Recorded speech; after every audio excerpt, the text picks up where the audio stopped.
Let's get some more reaction now on the news coming out of Durban. The news coming through that corruption-accused Zandile Gumede is the new eThekwini regional chairperson. She defeated her opponent, Thabani Nyawo, in the ANC's much-contested regional conference there. On the line at the same time for reaction, we've got the Deputy Vice-Chancellor at Fort Hare University, Oscar van Heerden, who joins us from here in Johannesburg, as well as governance expert Harlan Cloete, who joins us from Cape Town. Gentlemen, thank you so much for your time this evening. Oscar, if I could start with you, there is a Maya Angelou quote that comes to mind that is often quoted that says, when somebody shows you who they are, believe them. Is this who the ANC is, and is it time for the ANC to believe that? Yeah, look, I mean, there's many in the ANC that would want to say it's not who the ANC is, that there are many good people in the ANC. But the truth of the matter is the election of Gumede, the election of the treasurer in Mpumalanga, and so forth, all speak to the reality that delegates are disagreeing with the national leadership of the ANC. As you know, the NEC of the ANC, the national conference in Nasrec in 2017, is the highest decision-making body, decided that those that are facing criminal charges must step aside, must give room for the organization to move on whilst they clear their name. And I think this is now going to present the ANC with a constitutional crisis in the ANC. Harlan, you speak about a constitutional crisis there. Many would say, first of all, this is heading towards a municipal crisis, the likes of which eThekwini had already been facing around the time that Zandile Gumede was basically dragged out of office just before she was charged with, I believe it's fraud, it's corruption, it's money laundering, and the list goes on for that 340 million rand management tender. That wasn't good news for service delivery in the eThekwini region. If you look at what's unfolding right now with Zandile Gumede heading back into a very important position, what does it spell for that municipality, in your opinion? I think it poses a governance challenge to municipalities as well. You know, that the fact that Zandile won, Ms. Gumede won with such an overwhelming majority also shows that there is a bit of pushback from the ordinary members of the ANC. Who seem to be hell-bent on making sure that they get the candidates of the choice. Now, what goes on in these conferences is anybody's business, because the ANC has been accused in the past that there's a lot of money flowing, there's a lot of influence. We've seen over the weekend that many of the senior leaders, like, for example, the previous Secretary General, was in the province. And so it does pose a governance challenge, I think, at the municipal level as well. Oscar, let's focus on the step-aside rule. Obviously, that was a big talking point leading up to this, especially after what had unfolded in Mpumalanga. You know, I'm starting to think that step-aside is being used as a verb. It sounds like the latest dance challenge, because we use it. It's being used so flippantly. Oh, she's not here, she's on the step-aside. He's not here, he's on a step-aside. But this is a very, very serious stipulation that has been brought up. We've got Mpumalanga electing Mandla Msibi as provincial treasurer. He's out on bail for murder. Zandile Gumede is out on bail for corruption. Did the NEC not go far enough in stipulating how serious the step-aside rule should be taken? Could they have made it more serious? Well, look, I mean, I think that people are deliberately misinterpreting the step-aside rule.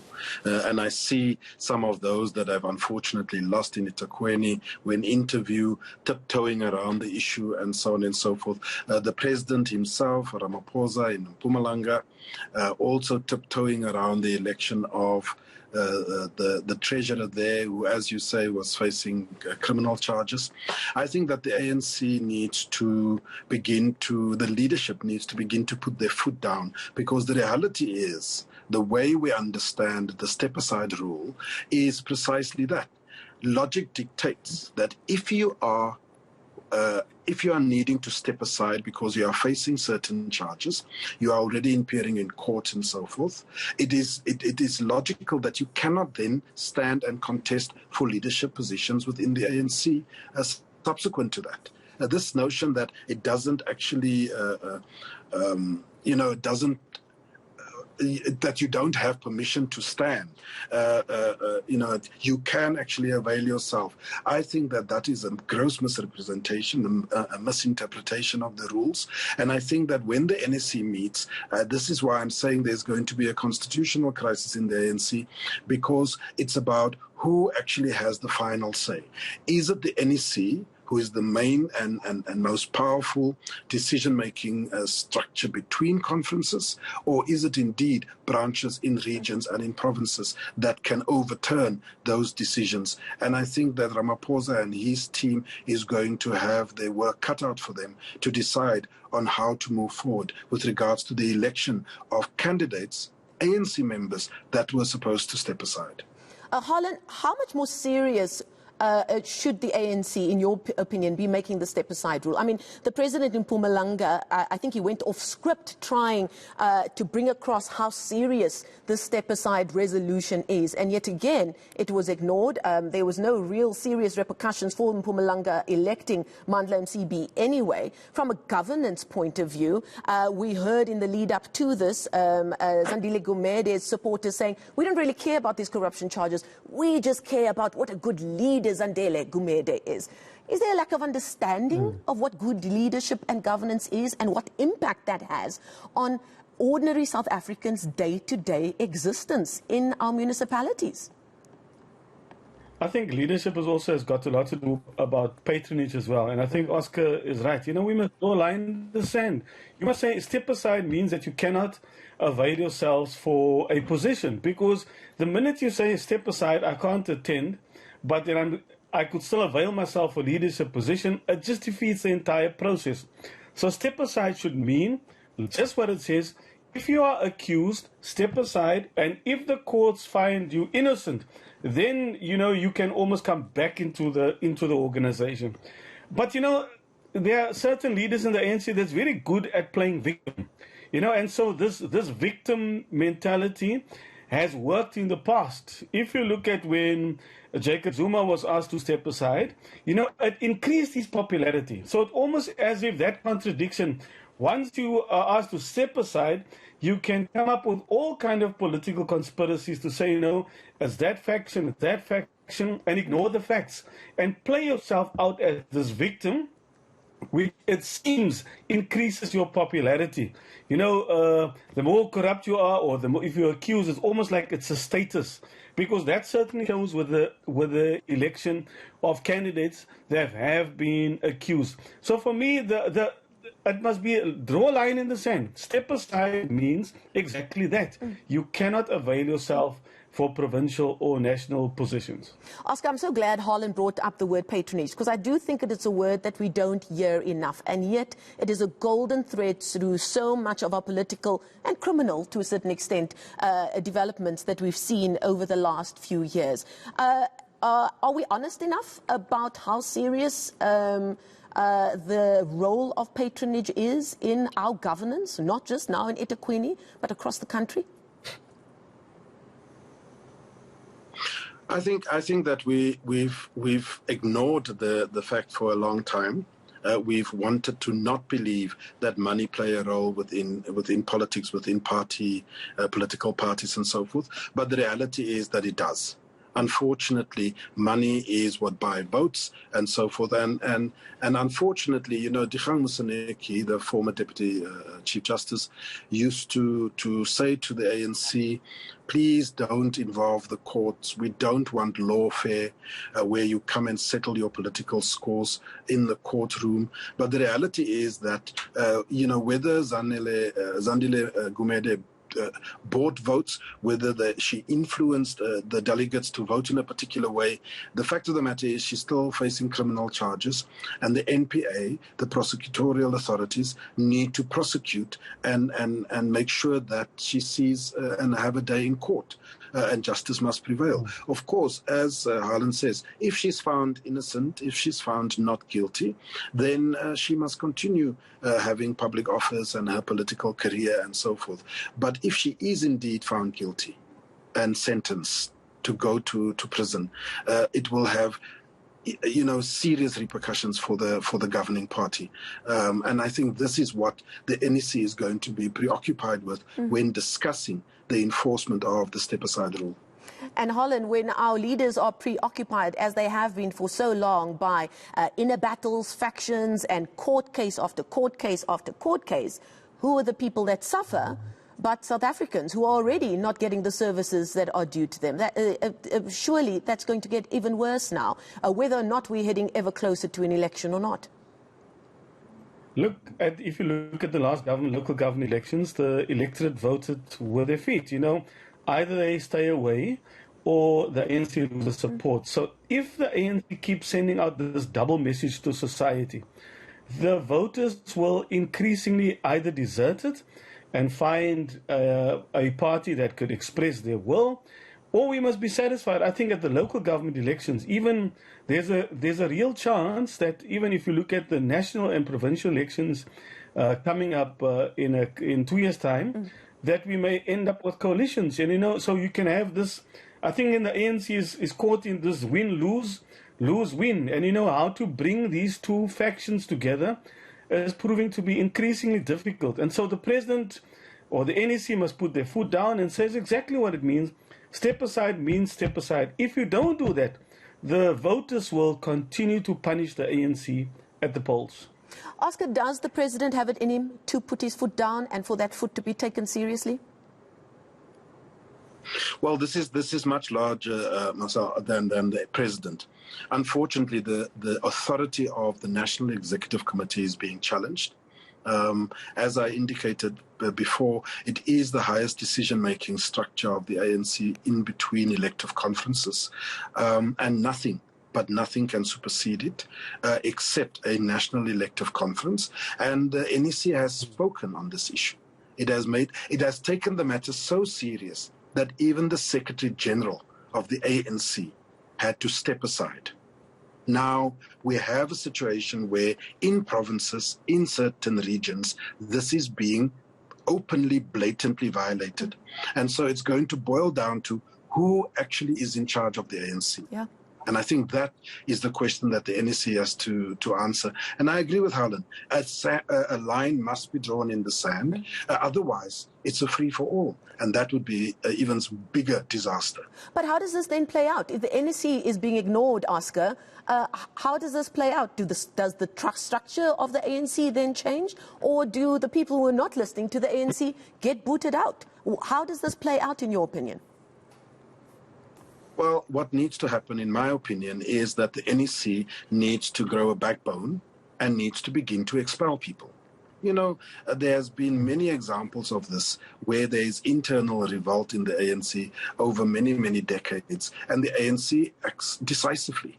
People who don't want to subscribe to the constitution of the ANC, to the rules of the ANC, who does not want to respect the leadership of the ANC in the form of its NEC and its top 6 officials, needs to either be suspended or expelled from the organization, permanently cut out. Because if you give them breathing space and you try and entertain this revolt, it is going to it's not going to be in your favor as the leadership of the ANC. And I think this is what is required now. Harlan, people who violate the decisions of the ANC must be expelled. Harlan, a decisive action is what Oscar says is needed. You've called for a line in the sand. What you've seen of the ANC leadership over the last few years, do they have it in them to be that decisive? People accuse the president of playing this long game and being overly diplomatic. I think society demands everything rise and falls on leadership. And what South Africans want is good governance, is for the state to function. Ethical, accountable leadership is what the Auditor General talked about in her last report when she audited municipalities. And so if we want local government specifically to work, or government to work, and the state to function, it needs to be equipped with our best, competent, ethical leaders. And, there can be no ambiguity in this. So If you are asked to step aside, then you are given an opportunity, in my understanding, to go and clear your name. If, and I agree with Oscar, we should expel people. The last time the ANC did something as radical was, I think, when they expelled Bantu Lamisa. You know, and so we haven't seen that almost decisiveness in the last couple of. It's almost this tolerance, you know, this tolerance of incompetence, this tolerance of unethical behavior. It's nursing it. I agree with Oscar. Kick the corrupt ones out. And Oscar, in as much as Harlan said South Africans want good governance, we've also got the world watching. We've got an economy hanging on by a thread. We've got an unemployment figure that is of the highest in the world. And issues like this, and as much as it's a provincial conference, it's a very important province where this is all played out, which talks about much more in terms of the landscape of South African politics and the ANC. And people are people who watch our economy, who look after our economy, who decide where to invest. They're watching these developments as well, aren't they? Absolutely, absolutely. You know, it's not only what our citizens want, as Harlan explains, but it's also about international ratings agencies, whether we like them or not. It's also about international banking system and investors that are looking at our bond market, etc., who wants to know whether they can have dependable, accountable, transparent, and ethical leadership. And if they don't see that, because what we've seen over the last few weeks is a very negative message that's being sent out internationally. And I think that the ANC needs to take stock of that if they want to survive going forward. Now, Oscar, we've spoken about patronage. We've spoken about people, the ANC needing to be decisive, to cut people out, and so on. But we also are speaking about a region where, when things haven't gone a certain way, things have gotten more than ugly. People have lost their lives, and that is a face of politics in KZN that has not gone away and hasn't shown us any clues that it will be going away anytime soon. Is it easy for us then just to sit here and talk about how they need to be transparent and they need to be hard on corruption and they need to dismiss people, but there is this ugly underbelly of local politics in KZN, isn't there? Is that something that we need to keep cognizance on as we watch these developments down in KZN? Not only keep cognizance, we not only need to keep cognizance, we need to act against it. Minister of Police, Bekitsele, is from that province. He needs to get his people in gear to be able to make sure that there's a complete clampdown on political killings and assassinations. As you say, it has been going on for a very long time in KwaZulu-Natal, and it cannot be that is the reason why we don't act against thugs and corrupt people. No. In fact, it is by acting decisively against those elements and getting them out of the party, throwing them out onto the street, where they don't have their hands on public purses and on our taxpayers' money. That is when we also then effectively deal with people who then get involved in criminality in order to secure their political futures. Harlan, your take on that underbelly of politics in KZN?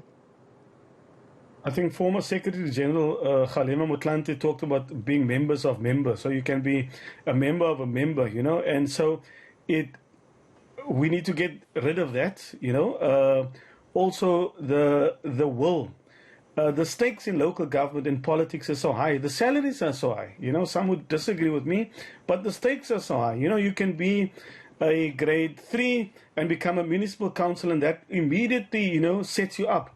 And so we need to, I agree with Oscar, we need to make sure that we rid society of this criminality, and that comes with strong political will and sending out a strong message. Those who are guilty of such must receive the most severe sentences. But the stakes in local government are so high, you know, and the over politicizing of this, you know, it's the stakes are high. The salary is high. It's the immediate step up into the middle class, you know, and all the trappings of that. And so it really is on us, ordinary South Africans, wants local government and the state to function. People don't like the killings. People don't like the factionalism. They want to see a government that works. But we need to get rid of this member, being a member of a member, to advance the interests of a member and not society as a whole. The ANC likes to call itself the leading society. It has a huge influence on society, like Oscar just alluded to. And so it needs to step up. It needs to show South Africa that it is serious about leading this country. Okay, we're going to leave it there. Gentlemen, thank you so much for your time and for your insight. As always, very, very enlightening. That is a political analyst and, of course, Deputy Vice-Chancellor of University of Fort Hare, Oscar van Heerden, joining us from Cape Town, and Harlan Cloete, a governance expert, joining us from Cape Town as well. Sorry, Oscar in Johannesburg, Harlan in Cape Town. We thank them for this time this evening. Very, very serious and important conversations being held across the country right now with this news coming out of KZN. If you've just joined us, corruption-accused Zandile Gumede is the new eThekwini regional chairperson for the ANC. Gumede defeating opponent Tabani Nyawose in the ANC's much-contested regional conference.